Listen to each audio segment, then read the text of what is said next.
Halo, assalamualaikum warahmatullahi wabarakatuh. Bertemu lagi bersama Bunda Nurah di sini. Di video kali ini, Bunda akan membahas tentang apa saja sih penyakit-penyakit yang ada pada sistem ekskresi kita.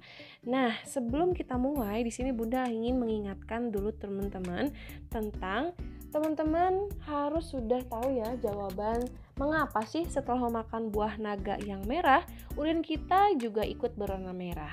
Oke, tolong dipersiapkan ya jawabannya. Nah, sekarang kita akan langsung saja ke pembahasan tentang penyakit-penyakit pada sistem ekskresi kita.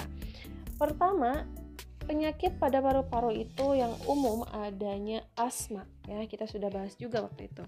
Asma itu menyerang pada cabang-cabang halus di bronkus kita. Ya, di bronkus kita. Nah, dia itu adalah suatu keadaan di mana terjadinya penyempitan mendadak saat kambuh.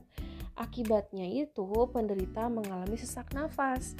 Nah, biasanya orang-orang yang memiliki asma, penyakit asma itu disebabkan karena faktor dari luar. Contohnya karena adanya debu di sekitar, karena adanya asap ya seperti asap kendaraan ataupun asap pembakaran sampah.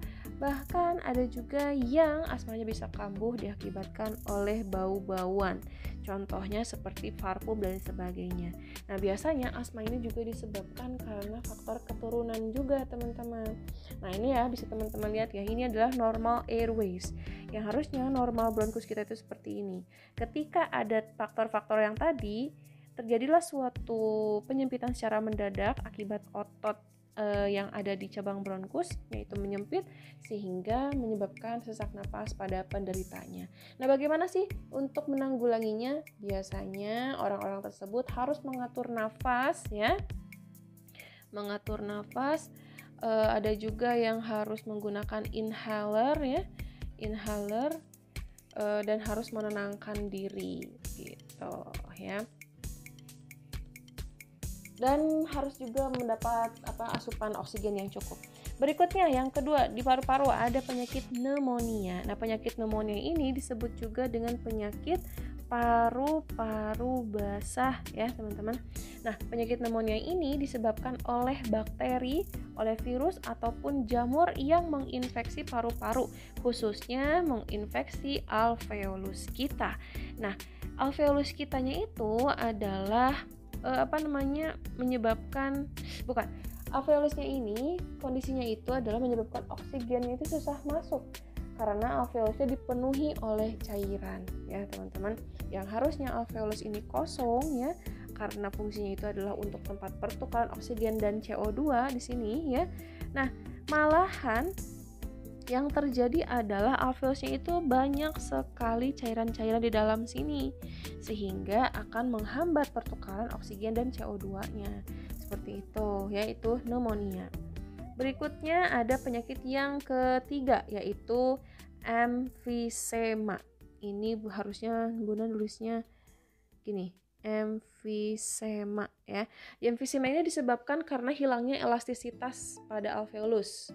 Nah, volume paru-parunya itu biasanya jadi lebih besar, teman-teman, dibandingkan dengan orang yang sehat karena karbon dioksida yang seharusnya dikeluarkan dari paru-paru itu terperangkap di dalamnya. Seperti itu.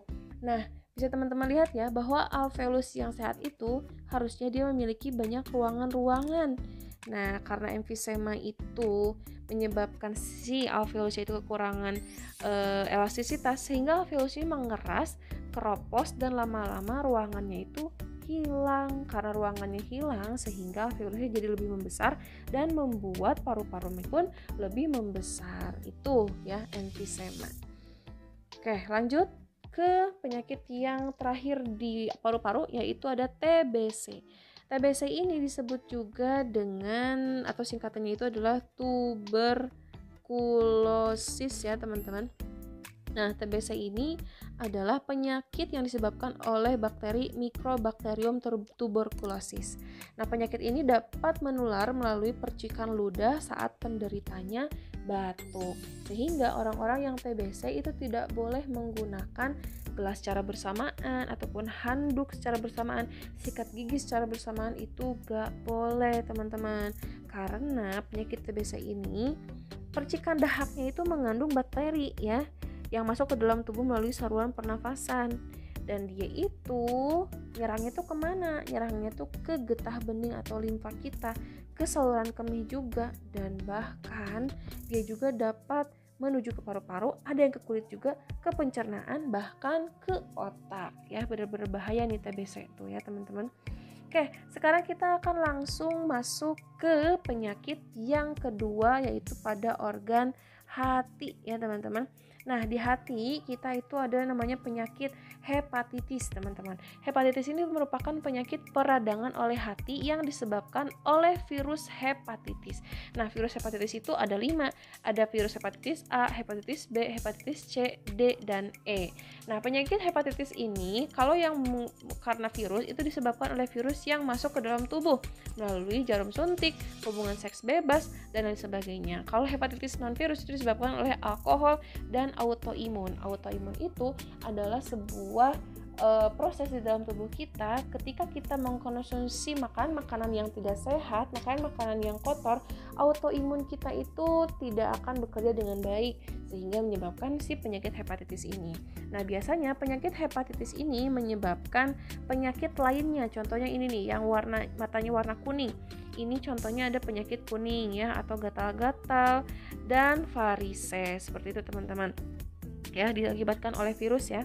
Nah, berikutnya, ini adalah dari data dari WHO bahwa penyakit hepatitis itu tadi ya, yang paling bahayanya itu adalah hepatitis C ya teman-teman, karena perawatannya pun sangat lama. 90% orang yang memiliki penyakit hepatitis C itu dapat disembuhkan, penyembuhannya itu sekitar 3-6 bulan ya. Pokoknya ingat aja hepatitis itu apa? Ingat aja peradangan dalam hati gitu aja teman-teman ya. Ada sebuah inflamasi diakibatkan tadi ya, kalau yang A sama E karena kurangnya makanan-makanan sehat, junk food dan sebagainya. Tapi kalau hepatitis B, C, dan D itu diakibatkan karena hubungan seks bebas, dari penyuntikan ataupun dan lain sebagainya. Itu ya hepatitis. Berikutnya ada penyakit kuning tadi yang Bunda sebutkan ya. Jadi penyakit kuning itu disebabkan oleh tersumbatnya saluran empedu yang mengakibatkan cairan empedunya itu tidak dapat dialirkan ke dalam usus 12 jari sehingga masuk ke dalam darah dan warna darah menjadi kuning. Teman-teman ingat ya, kalau empedu kita itu kan harus dibuang ya, harus dibuang karena empedu itu merupakan sebuah zat sisa metabolisme dari hati. Nah, saat empedu ini dibuang, ini lewat mana? Lewat feses kita, teman-teman. Lewat feses, selain itu lewat urin kita. That's why feses dan urin kita itu warnanya kuning. Nah, karena si saluran empedunya itu tersumbat, teman-teman, sehingga dia tidak dapat dialirkan ke usus 12 jari.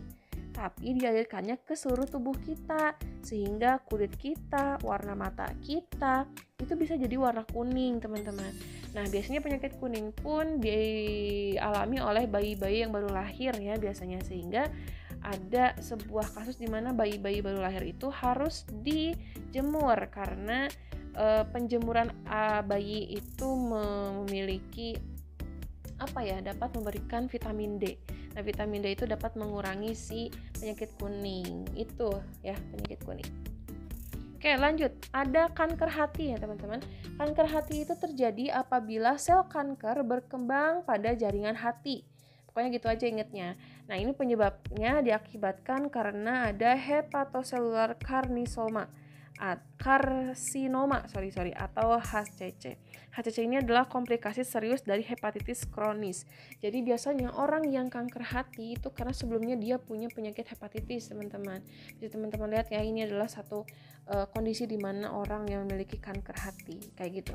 Pokoknya intinya gini, kita itu sebenarnya memiliki kemungkinan untuk memiliki kanker karena kita semua punya sel kanker, tapi ada yang berkembang, ada juga yang tidak berkembang. Itu aja sih teman-teman. Kalau punya kanker hati itu karena sel kankernya itu berkembang di hati mereka kayak gitu.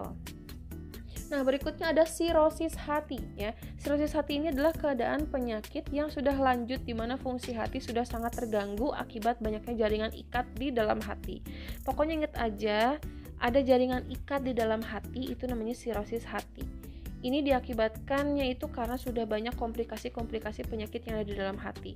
Sehingga stage akhirnya itu ini, sirosis ya. Sebuah penyakit dalam hati yang mengakibatkan hati memiliki jaringan ikat di dalamnya. Itu saja yang harus kalian ingat.